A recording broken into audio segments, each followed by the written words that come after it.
बिस्मिल्लाहिर्रहमानिर्रहीम। अस्सलामु अलैकुम। दी उर्दू इस्लामिक टीचर के प्यारे नाज़रीन, ख़वातीन व हज़रात, आज मैं आपकी खिदमत में एक ख़ास मुजर्रब तस्बीह लेकर हाज़िर हुआ हूँ।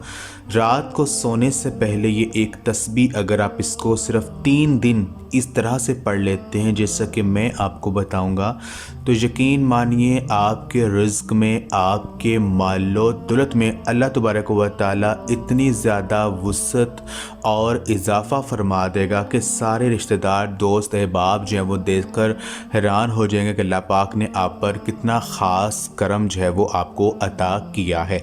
अगर आप रिज़्क़ की कमी की वजह से परेशान हैं, अगर आपके घर के माली हालात ख़राब हैं, तो ये आज का अमल आप कर लीजिए। ये ख़ास जो तस्बीह है ये हमारे प्यारे आका हज़रत मोहम्मद सल्लल्लाहु अलैहि वसल्लम की बताई हुई ये ख़ास तस्बीह है। इस तस्बीह को जो है वो मलाइका की तस्बीह भी कहा जाता है। इस तस्बीह की मदद से अल्लाह तबारक व तआला जो है वो रिज़्क़ में इजाफ़ा करते हैं। घर के जो माली हालात ख़राब है उनमें बेहतरी आ जाती है।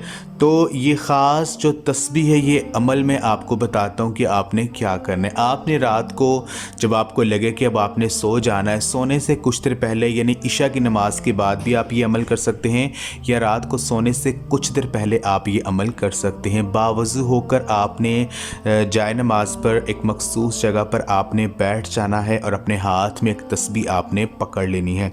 आपने ये तस्बीह सुब्हानल्लाहि व बिहम्दिही सुब्हानल्लाहिल अज़ीम व बिहम्दिही अस्तग़फिरुल्लाह, सुब्हानल्लाहि व बिहम्दिही सुब्हानल्लाहिल अज़ीम व बिहम्दिही अस्तग़फिरुल्लाह। इस तस्बीह को आपने 333 मरतबा पढ़ लेना है।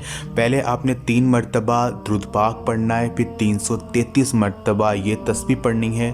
फिर आपने उसके बाद 100 मरतबा अपनी आंखें बंद करके अल्लाह तबारक व तआला का ये नाम या समीउ, इस नाम को आपने 100 मरतबा अपनी आंखें बंद करके आपने पढ़ना है। इस नाम को पढ़ने की फजीलत ये है कि अगर आपकी दुआ रद्द जा रही है, आपकी दुआ कबूल नहीं हो रही है, तो अपनी आंखें बंद करके तन्हा बैठकर जो है अगर इस नाम को पढ़ लेते हैं तो यकीन मानिए आपकी जो दुआ है वो अल्लाह तबारक व तआला की बारगाह में पहुंच जाएगी और आपकी हर दुआ जो है वो मुंह से निकली हर बात जो है वो पूरी हो जाएगी। उसके बाद आपने 3 बार दुरूद पाक पढ़ कर अल्लाह पाक से दुआ करनी। जो आपने अमल करना है, इस दौरान आपकी जो भी हाजत है, जो भी आपकी परेशानी है, उसका तसव्वुर आपके जहन में लाजमी होना चाहिए। आखिर में अल्लाह पाक से यकीन कामिल के साथ दुआ कीजिए और आपने 3 दिन इसी तरह से अमल करना है। जो भी आपका बड़ा मकसद है, जो भी आपकी बड़ी परेशानी है, जो भी आपकी हाजत है, आप उसके लिए अमल कर सकते हैं। यकीन मानिए आपकी हर आप जो परेशानी है वो हल हो जाएगी। अमल आप खुद भी करें और इस वीडियो को लाजमी शेयर भी करें। जज़ाकल्लाह।